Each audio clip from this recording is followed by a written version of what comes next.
अध्याय पहिला. विष्णुबुवांनी ओळखलं होतं.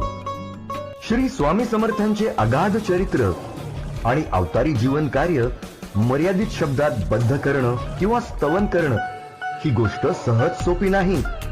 आपण एक शिवधनुष्य उचलत आहोत याची त्यांना जाणीव होती.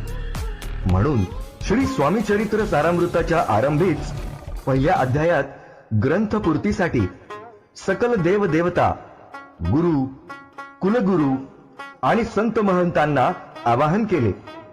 सकल विश्वाचा जनिता महाविष्णू, 64 कलांचा अधिपती श्री गजानन, शब्द सामर्थ्य देणारी देवता श्री सरस्वती, ब्रह्मा, विष्णू, महेश यांच्या एकत्रित अवतारातून साकारलेले श्री दत्तात्रेय यांना विष्णुबुवा स्वामी चरित्र सारामृत पूर्ण करण्याची विनंती करीत आहेत.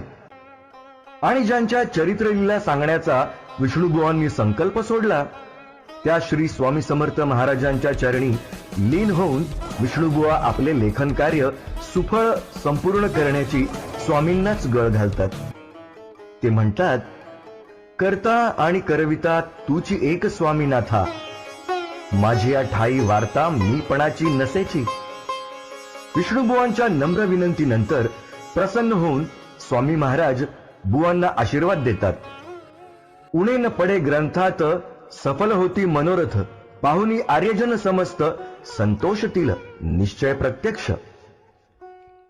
श्री स्वामी समर्थांच्या आशीर्वादाने विष्णुबुवांचा उत्साह द्विगुणित होतो.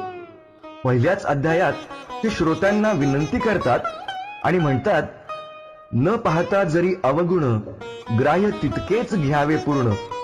एवढी विनंती कर जोडोन, चरणी आपुल्या करीत असे.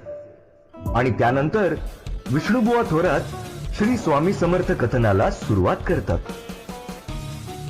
श्री स्वामी समर्थ.